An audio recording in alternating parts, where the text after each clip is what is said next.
반갑습니다. 아비투스라는 책을 오늘 같이 나눕니다. 원서는 2019년에 나온 책인데요. 우리나라에는 2020년 올해 번역된 따끈한 책입니다. 저자가 도리스 메리틴, 독일 분이고 다산 초당에서 출판한 책입니다. 여기 책 가운데 표지 가운데 나와 있는 말이 인간의 품격을 결정하는 7가지 자본. 그러니까 품격에는 우리들이 가지고 있는 자본을 통해서 품격이 드러난다는 그런 의미입니다. 근데 아비투스라는 말 자체는 프랑스 사회학자인 피에르 브르디웨라는 분이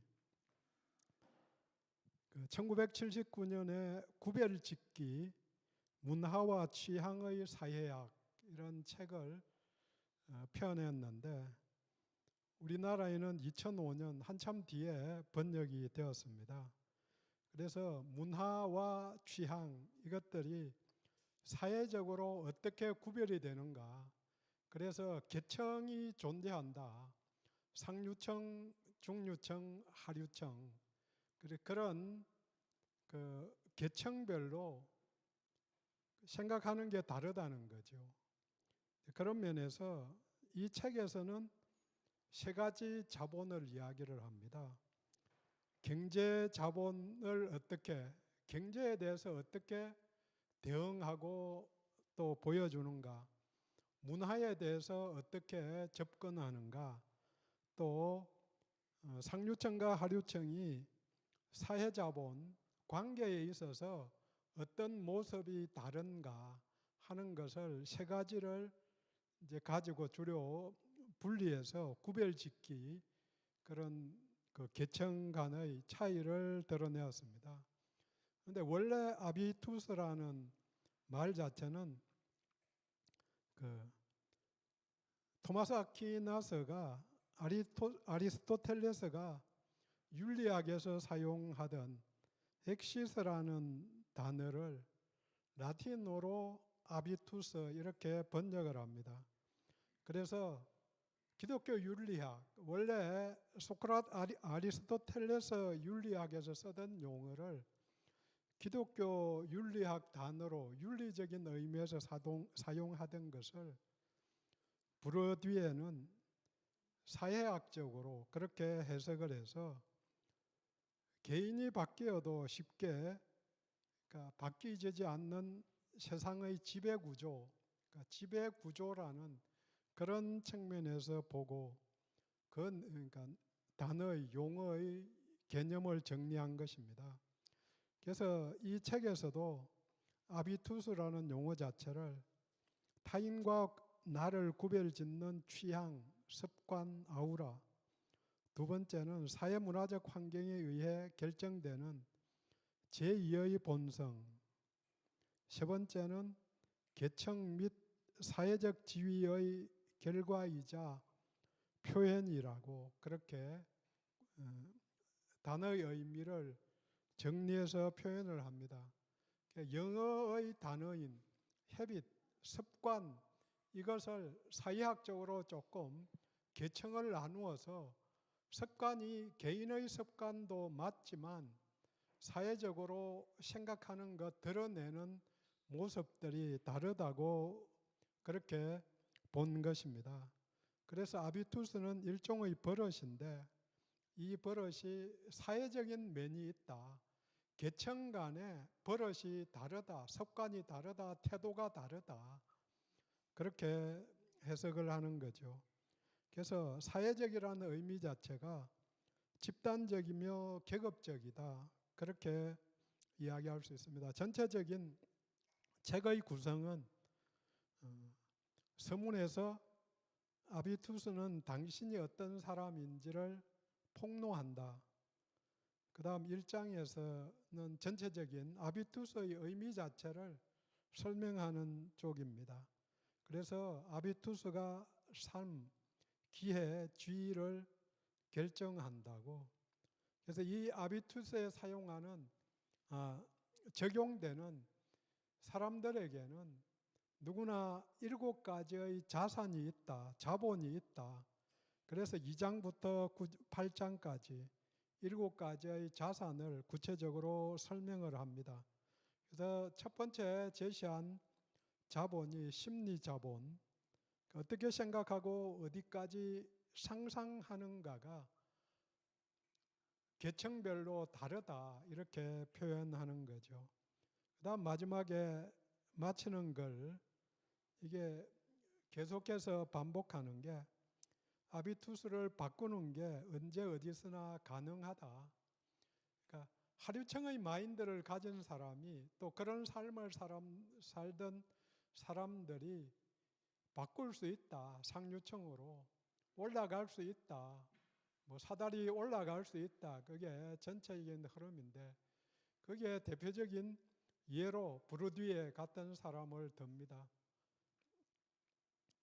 그래서 책 표지에 나와 있는 7가지 자본에 대한 이야기와 그 다음 밑에 쓰여 있는 글이 찰나의 태도부터 평생 쌓아온 지식, 인맥까지 개인의 모든 것을 자본으로 활용하는 인생 전략.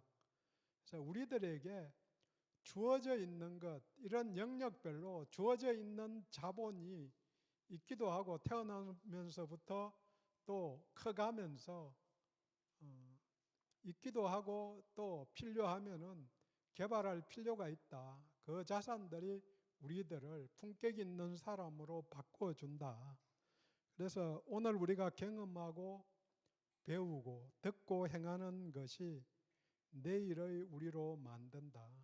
사회적인 그런 계층들이 형성되어 있고 그 형성되어 있는 데서 나의 현재의 삶과 그 다음 나갈 길들을 정리하고 나가보자, 그렇게 도전하는 책입니다.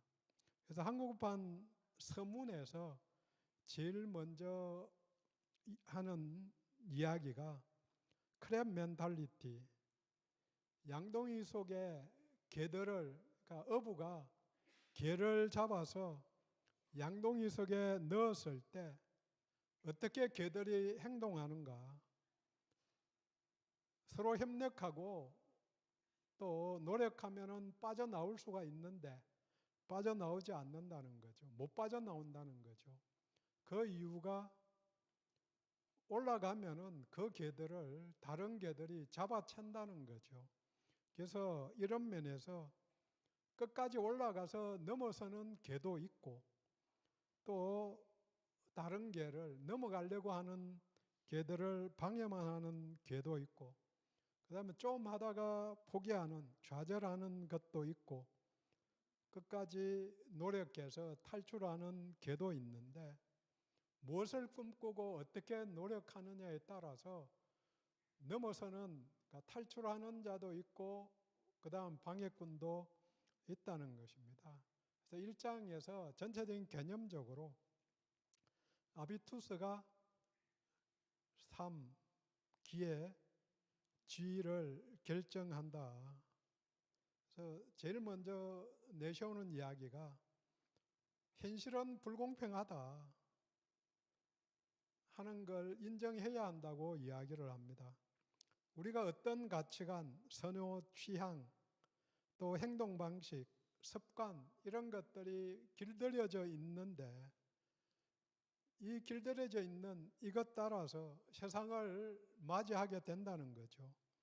그래서 태어나서 지금껏 뭐 나이가 몇 살이든 지금껏 경험했던 모든 것이 다 합쳐져서 지금의 태도를 빚어낸다고 이야기를 합니다. 그래서 내가 내리는 모든 결정들이 단순하게 오늘 이 자리에서 내가 결정하는 게 아니고 몇십 년 동안 또 몇 년 동안 쌓여왔던 것들이 합쳐져서 내 결정을 이룬다. 뭐 설교할 때도 목사들이 그런 이야기들을 합니다. 한 편의 설교를 이루기 위해서 수많은 인생들이, 그러니까 지내왔던 시간들이 다 들어있다는 거죠. 그래서 아비투스는 사회적 지위의 결과이자 표현이다. 아비투스는 우리의 사회적 서열을 저절로 드러낸다. 근데 이런 아비투스를 생각할 때 우리가 서열, 또 선호, 취향 이런 모든 것들이 쉽게 돈으로만 결정할 수 있다 이렇게 생각하는 사람들이 있는데 결코 아니라는 거죠. 다른 자원들, 책에서는 7가지 자원들을 이야기하는데 다른 자원들도 영향력, 만족감 등에서 결정적인 역할을 한다고 이야기를 합니다. 그래서 부르디에는 탁월함의 전제 조건을 이런 자본이다. 그래서 이 자본에는 돈 외에도 많은 것들이 포함된다. 그러니까 당연하게 출신 배경, 인맥 이런 게 우리들이 살아가는 데에도 자본으로 작용을 하는 거죠. 가까이에 병원을 가야 되는데도 갈 때에도 아는 사람이 있으면 훨씬 더 빨리 수술 스케줄을 잡을 수도 있고 그게 당연한 거죠. 그게 자본이고 자산이기 때문에.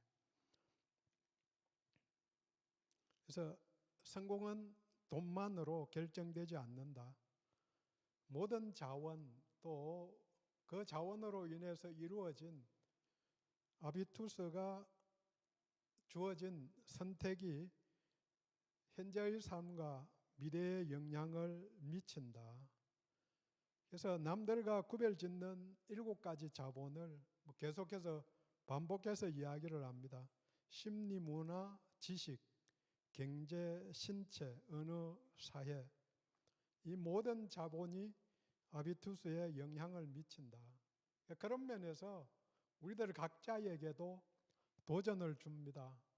내가 부족한 것도 있지만 충분히 갖고 있는 것들이 있는데 그것들을 어떻게 잘 활용할 건가?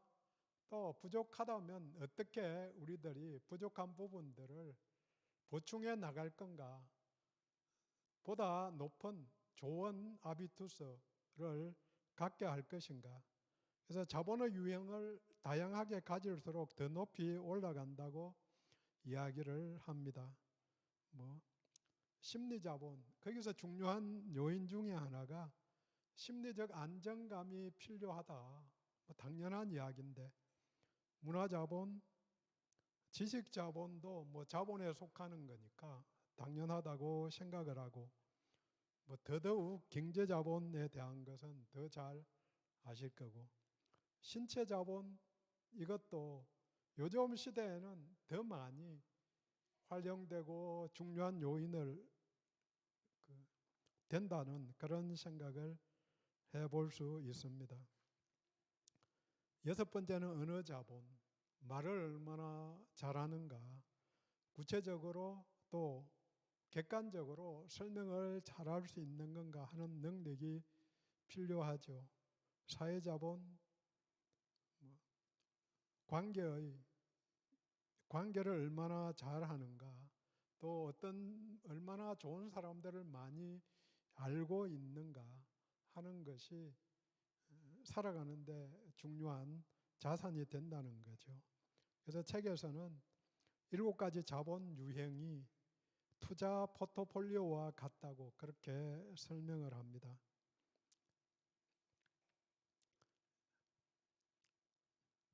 고급 아비투스가 몸에 밴 사람은 평균적으로 2배 더 빨리 더 쉽게 최고가 된다.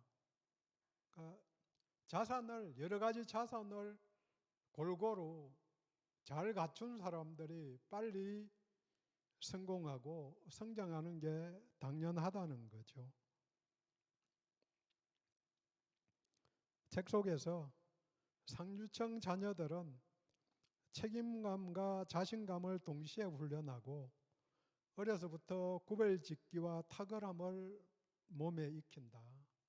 탁월한 사람이 어떤 태도를 보이는가 하는 것들을 계속해서 훈련한다는 거죠. 하지만 거기에 대비해서 중산층의 아비투스는 성과, 지위 추구 이런 면에서 생각해 보면은 돈을 쓸 때에도 가성비를 꼭 따지는 거죠. 그게 중산층의 아비투스이고, 그 다음 생존기술과 관련된 아비투스는 상류층보다는 불안정한 저임금 노동자 계층에서 더 강하게 형성된다고 이야기합니다. 결국은 이런 아비투스를 갖게 되는 이유가 사람들은 스스로 현실적이라고 여기는 그 일에만 노력을 쏟아붓기 때문입니다. 가능성이 없다고 생각하면 쳐다보지도 않고 전혀 노력하지도 않는다는 거죠. 그래서 적당한 높이 비전을 이야기할 때에도 사람들이 각자가 알고 있는 일반적으로 보고 있는 것에 30% 이상 나가는 그런 비전을 제시하면은 사람들은 포기한다는 거죠. 그래서 수준을 맞추어서 목표를 설정해 줘야지, 뭐 공부하는 데에서도 50점 맞고 있는 학생에게 100점 맞아야 된다고 달고 봤자 아예 포기하게 만드는 거라는 거죠. 그런 면에서 50점이면은 한 65점 정도는 좀 하면 될 수 있다. 뭐 그렇게 접근하는 게 현실적이라는 거죠. 당신은 볼 수 없는 것이 될 수 없다. 그러니까 바라봐야 되든지 뭐 할 수 있다는 거죠. 그래서 기본적으로 7가지 범주 모두에서 탁월한 사람만이 부와 차별성 그리고 권력을 갖는다고 이야기합니다. 그렇지만 이 책의 서론에서도 결론에서도 바뀔 수 있다. 그래서 지금까지 살아온 게 이루어진 게 우리들의 일부인 것은 당연하지만 출신 배경을 뛰어넘어 성장할 수 있다고 계속해서 이야기를 합니다. 그래서 첫 번째 2장에서 심리자본, 어떻게 생각하고 어디까지 상상하는가. 그래서 전체적으로 하면은 너무 내용이 많기 때문에 2장을 중심으로 내용을 같이 보도록 하겠습니다. 그래서 2장 처음 시작하자마자 제시된 내용이 인간을 강하게 하는 자원들이 있다. 거기에 대표적으로 희망, 자신감, 낙관주의, 회복 탄력성이라는 용어를 쓰면서 반복을 하는데요. 조금 이따가 자세히 나누도록 하겠습니다. 두 번째는 정신력, 감정적으로 평온한 게 그 심리 자본으로 중요하다. 그래서 이것이 지속적인 발전 추구와 밀접한 연관이 있고 스트레스 상황에서도 성공적으로 행동하게 그렇게 만들어준다. 그래서 스트레스 상황에서 매몰되지 않는 길이 심리 자본을 얼만큼 축적하고 있는가, 갖고 있는가 하는 면이라는 거죠. 그래서 책에서는 그 사람은 급이 다르다. 급. 그래서 이 급이 마음의 크기 혹은 그릇을 가리킨다고 이제 설명을 합니다. 그래서 어떤 사람이 급이 다른 사람인가? 그래서 성격과 태도로 확인이 되는데, 그래서 예를 들어서 불치병에 걸렸음에도 타인에게 관심을 갖고 기쁘게 살아가는, 다른 사람들을 도우려고 하는 환자, 이런 사람들을 보면은 급이 다르다. 그래서 얼마 전에 다니엘 기도에서 많은 분들이 간증을 하는데 많은 그 간증 속에서 급이 다르다. 그런 어려움이면 다들 낭망하고 그 다음에 가라앉아서 아무것도 못할 건데 그 상황 속에서 노력하고 또 남들에게 나누어 주려고 하는, 도와주려고 하는 그런 모습들이 급이 다른 모습으로 보여집니다. 그래서 우리가 경험하고 배우고 듣고 행하는 것이 내일의 우리를 만든다고 이야기를 합니다. 그래서 책 속에서 매일 3,000원씩 전략하면 1년 뒤에는 300만 원. 이렇게 투자 효과를 전부 배제하고 계속해서 모으기만 해도 10년 뒤에는 3천만 원을 전략할 수 있다. 그러니까 모으는 게, 쌓아서 모으는 이런 게 중요하다는 거죠. 외 중에 박물관과 연결된 구글 아트 앤드 컬처에서 주말마다 예술 작품을 클릭하면 아주 조금씩 예술 감각을 얻을 수 있다. 그러니까 조금씩 계속해서 쌓아가는 것, 발전을 위해서 노력하는 것, 이게 당연한 거죠. 그런 면에서 늘 같은 곳에 머물지 말라고 성장 마인드셋을 갖는 게 중요하다.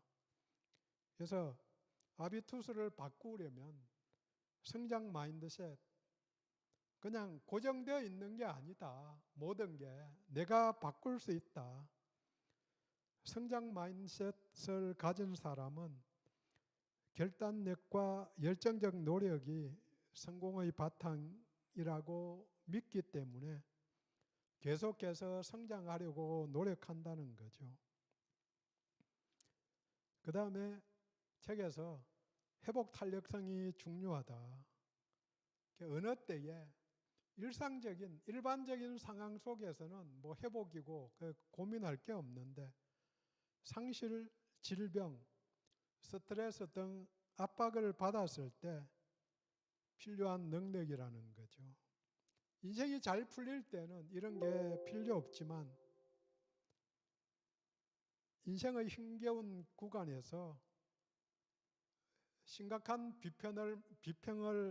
비판을 만났을 때 연예인들 중에서 이 회복 마인 탄력성이 없기 때문에 자살하는 사람들 많이 보게 되는 거죠. 실수 허용하는 것, 허황된 소망을 버리는 것, 좌절하지 않는 것. 그래서 회복 탄력성을 훈련으로 키울 수 있다. 어려운 상황에 놓일 때마다 우리는 회복 탄력성을 훈련하는 소중한 기회를 갖는다고. 그래서 책에서는 엘리트 학교에서 왜 엄격하게 훈련을 시키는가? 회복 탄력성 강화를 위해서 시킨다는 거죠. 그냥 어정쩡하게 두는 게 아니고 플랜 A가 실패하면 플랜 B로 가는 거고 B가 실패하면 C로 가는 거고 그래서 알파벳을 생각하면은 20번이 넘는 기회를 가질 수 있다. A가 안 되고 B가 안 되고 C가 안 되면은 포기하는 게 아니고 D로 가면 된다는 거죠. 그런 면에서 훈련의 장이 남들이 또 그런 도전을 하고 하는 것이 엘리트 학교에서 가르친다는 거죠. 실패를 해도 다시 일어서면 된다. 책 속에서 딸이 다칠 뻔했는데 태연하게 반응하는 것. 절벽이 있고 산으로 올라가다가 딸애가 미끄러졌을 때 아버지가 하는 말이 조금만 더 가면은 쉼터가 나온다. 거기 가자. 그렇게 격려를 하는 거죠. 넘어졌으니까 거기에 신경 쓰게 만들지 않고. 그래서 회복 탄력성을 기르는 상주층 아비투스다. 모든 시련은 별거 아니다. 그래서 어떤 상황이든 비극적인 필요가 없다고 그렇게 가르친다는 거죠. 도전을 하게 하는 것, 그 다음에 실패해도 다시 하면 된다는 걸 가르칠 필요가 있다는 거죠. 그래서 최고의 회복 탄력성은 주로 상류층과 하류층에서 드러난다고 책에서 말합니다. 상류층은 자신의 자리를 확보하려는 그런 의지, 경쟁이 치열한데 그 경쟁 속에서 내 자리를 제대로 잡으려면 또 이미 갖고 있는 걸 유지하려면은 회복 탄력성을 갖고 다시 도전해야 된다고 생각을 하는데, 하류층은 더 이상 바닥을 기지 않으려면 의지적으로 일어나야 한다는 걸 알기 때문에 그렇게 하는데, 중산층의 경우에는 이런 역경을 잘 모르기 때문에 그런 도전 의지를 잘 보이지 않는다는 거죠. 그래서 아이사키의 전설적인 외인 그레츠키는 쏘지 않으면 명중 확률이 0%라고.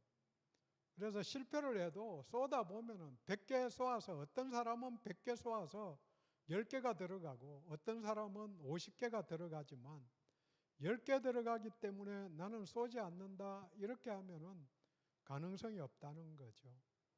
10번을 쏘고 100개를 쏘고 계속해서 쏘다 보면은 올라가게 되는 거죠. 그래서 구체적으로 상류층의 심리 자본을 가짐으로써 성장할 수 있다고. 그래서 강한 정신력을 가지는 법, 이 법이 습관을 벤치마킹해서 상류층의 마인드를 우리가 가지면은 그렇게 도전 정신을 갖고 심리적인 안정감을 갖고 심리 자본을 확보할 수 있다. 그렇게 이야기를 하면서 7가지 자본을 성장하는 방법을 제시합니다. 그래서 제일 먼저 긴장한 모습을 절대 보이지 마라. 이게 두려워하는 것, 거부감을 감추는 것이 상류층의 구별짓기, 그들만의 아비투스라고 이야기를 합니다. 그래서 모든 상황에서 평정심을 유지하는 것, 이게 중요하다고 그렇게 말을 합니다.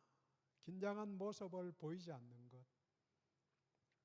두 번째는 설명하지 말고 불평하지 말라. 좌절을 멀리하고 비난에 흔들리지 말라. 실패는 다음번 성공을 위해서 존재한다고. 세 번째는 부자들은 새로운 경험에 훨씬 더 개방적이고 호기심이 많고 관용적이다. 그러면서 그 내용은 많이 읽으라고, 독서를 많이 하라고 이야기를 합니다. 토마스 콜리가 자산이 36억 이상인 부자하고 그 다음에 가난한 사람들의 독서 습관을 5년에 걸쳐서 조사를 했다고 합니다. 근데 부자들은 88%가 하루에 30분 이상 독서를 한다. 근데 독서를 하는데 책의 내용이 전문서적, 그 다음에 비소설, 위대한 인물들의 전기를 주로 읽고, 가난한 사람들은 물론 여유가 없어서 책을 못 읽기도 하지만 어쨌든 훨씬 적게 책을 읽고, 또 책을 읽더라도 머리를 식히기 위해서 독서를 한다. 그렇게 조사 결과를 보고합니다. 세계적인 부자인 워런 버핏은 여가 시간의 80%를 독서로 보낸다고 이야기를 합니다. 그래서 학생들에게 자기계발서, 경영서적, 투자 관련 책들을 읽고 그대로 따라하라고 그렇게 권합니다. 이런 책들을 매일 500쪽씩 읽으세요. 500쪽이면은 한 권 이상 되는 거죠. 대부분의 책들이, 요즘 책들이 200~300페이지, 500페이지면 아주 두꺼운 책에 속하는데 매일 한 권씩 읽어내라는 거죠. 그러면 복리이자처럼 쌓여갈 거다. 그러니까 자산이 쌓여간다는 이야기죠. 네 번째는 명확한 목표를 세우고 그것을 이루기 위해서 일을 한다. 사회적 지위가 낮은 사람들은 행운을 기대하거나 후원에 기대를 한다. 그게 차이점이 있다는 거죠. 부자들이 성공한 원인들은 물론 전부 다는 아니지만 그들이 더 똑똑해서가 아니고 계획을 세우고 실천했기 때문이라고 말합니다.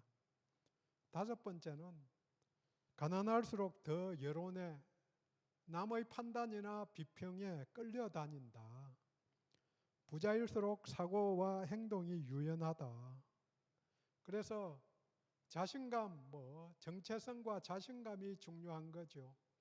내가 자신감이 있으면은 양말 짝짝이 신어도 당당하게, 그 다음에 또 그걸 트렌드로 만들 수 있는데, 운동화 짝짝이를 신어도, 색깔 다른 걸 신어도, 그렇지만 자신감이 없으면은 위축이 되는 거죠.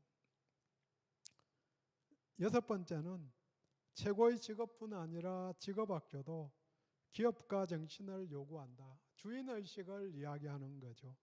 내가 주인이라면 어떻게 할까?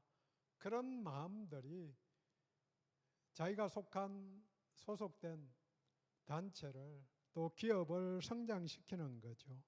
그래서 내 업무가 아니더라도 시장, 트렌드 이런 전체를 보는 사람들은 내 업무 속에서 접근하는 방식도 달라지는 거죠. 크게 보는 훈련들을 계속할 필요가 있는 거죠. 마지막 일곱 번째는 계속해서 자신을 개발하라. 그래서 당연하게 계속해서 어제보다 나은 나를 만드는 것. 이게 교회에서도 교회 공동체에서도 계속해서 반복해서 온전을 향해서 나가는 것. 작년보다 나은 나, 이걸 반복해서 강조를 하죠. 책에서 예로 미국 기업인인 멜린다 게이츠가 몇 년 전부터 나는 친구들과 매년 1월에 올해의 단어를 선정해서 길잡이 별로 삼습니다. 일반적인 새 결심보다 이 방법이 더 도움이 됩니다. 급진적 변화 대신에 사고방식에 자연스럽게 영향을 미치기 때문이죠. 지난 1월에는 젠틀, 다정한이라는 단어를 선정해서 1년 내내 이를 기억하며 살았습니다. 더 다정하게 사람들을 대하고 나 자신과도 더 다정한 관계를 맺으면서 묵상하는 거나 꼭 같죠. 계속해서 한 단어, 그 사람, 그런 모습, 그런 태도를 보이려고 노력하는 거죠. 마치는 글이 언제 어디서나 바꾸는 게 가능하다고 이야기합니다. 처음에도 말씀드렸지만 7가지 자본 유형은 투자 포트폴리오와 같다. 그래서 이 책의 장점이 하나만이 아니고 7가지 자본을 이야기한다는 거죠. 우리들은 1개, 2개 그렇게만 생각하지만 조금 더 폭넓게 내가 쓰는 언어도 계층이 있고 또 이 언어를 통해서 나를 더 높은 것으로 이끌어 간다는 거죠. 이런 면에서 책이 도전이 됩니다. 우리를 정상으로 이끄는 것은 습관이 된 탁월함, 아비투스가 우리들을 정상으로 이끈다. 그래서 책을 마무리하면서 제가 책을 보면서 기독교적인 시각에서 첫 번째는 모든 것이 자산이다. 하나님께서 내게 주신 모든 것이 자산이다.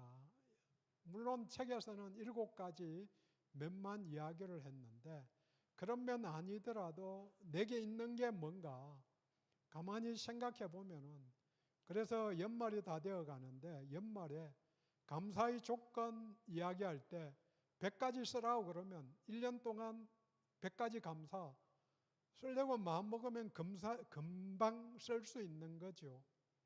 근데 아무리 찾아도 불평하면서 없는 분들도 있고 이미 가졌는데 너무 모르는 것 아닌가, 이런 면에서 돌아보는 기회가 됩니다.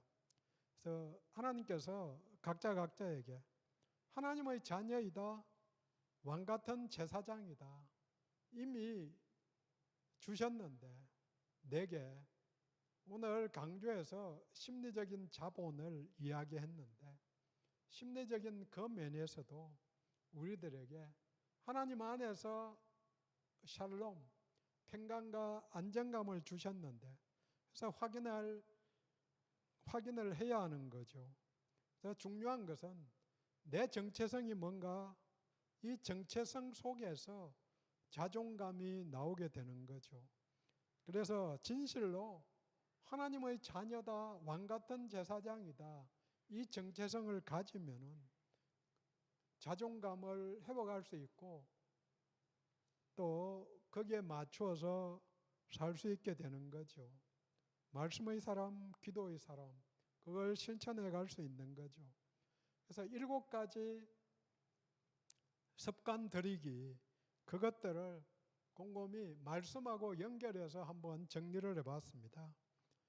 첫 번째는 평정심을 유지하라. 확고한 믿음을 가지면 평정심이 생기는 거죠. 두려워 말라. 어떤 분이 두려워 말라는 단어가 성경에 366번 나온다고 그렇게 이야기를 합니다. 그래서 왜 366번인가? 365일이 아니고 윤달까지 생각해서 366일이라고, 담대하라고 계속해서 반복적으로 나옵니다. 평정심. 불평하지 말라. 당연히 범사에 감사하면 불평이 나올 일이 없는 거죠. 관용하라. 책을 읽으라. 관용을 알게 하라. 말씀이고, 그 다음에 책의 사람, 성경책 많이 읽어야 하는 거죠. 다른 세상 책들도 읽는 게 필요하고, 명확한 목표를 세우라. 그래서 목표는 무엇을 하든지 다 하나님의 영광을 위해서 하라고, 표대를 향해서 달려간다고 바울이 이야기했듯이 하나님의 영광을 위해서, 그게 명료한 목표인데 그게 장기적인 목표이기도 하지만 세부적으로 오늘의 목표를 세워나가는 거죠. 올해에는 맥체인 성경 읽기에 따라서 성경을 신약은 2번 읽고 구약은 1번 읽겠다, 이렇게 1년 목표를 세우는 것도 필요하고, 또 매일 오늘 하루라도 기도를 10분 하겠다, 그런 목표를 세워가서 해나가는 거죠.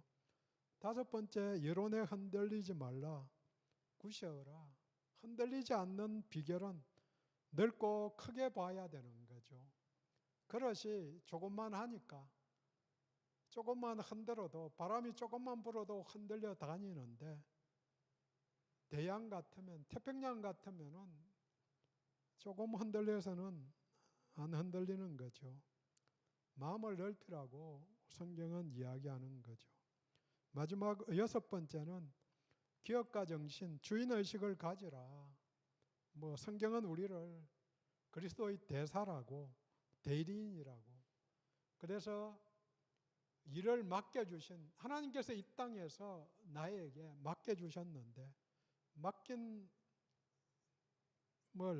일을 맡은 자가 해야 될 일은 충성이라고. 그래서 주님의 마음으로 충성을 다하는 것. 그 다음 마지막엔 계속해서 자신을 개발해야 되는 거죠. 근데 이 면에서는 필요하지만 자기 개발 다 필요하지만 절대적인 게 아니죠. 우리가 바라봐야 할 것, 궁극적으로는 능력 면에서도 개발하는 것 필요하죠. 이 땅을 살아가는데 필요한데, 온전한 사람이 되는 그 목표가 더 높은 또 동시에 추구해야 된다는 거죠. 복음의 사람이 되는 것. 그 다음에 궁극적으로는 이런 심리자산이나 이런 자본들을 하나님께서 은혜로 베풀어 주실 때에 우리에게 쌓여가는 거고 또 더 발전할 수 있게 되기 때문에 우리들은 내 개발만으로 내가 노력하는 것으로만 끝내는 게 아니다. 하나님의 능력 안에서 의지하면서 이것들을 해나가는 것. 그렇지만 이런 자본들, 자산들을 하나님이 말씀을 통해서 또 일상 속에서 우리들에게 주셨고 필요할 때 주신다 하는 부분들을 믿고 나가야 한다. 이게 제가 이 책을 보면서 정리한 내용입니다. 이런 면들을 우리들의 삶 속에서 드러내고 쌓아가는 우리들이 되기를 원합니다.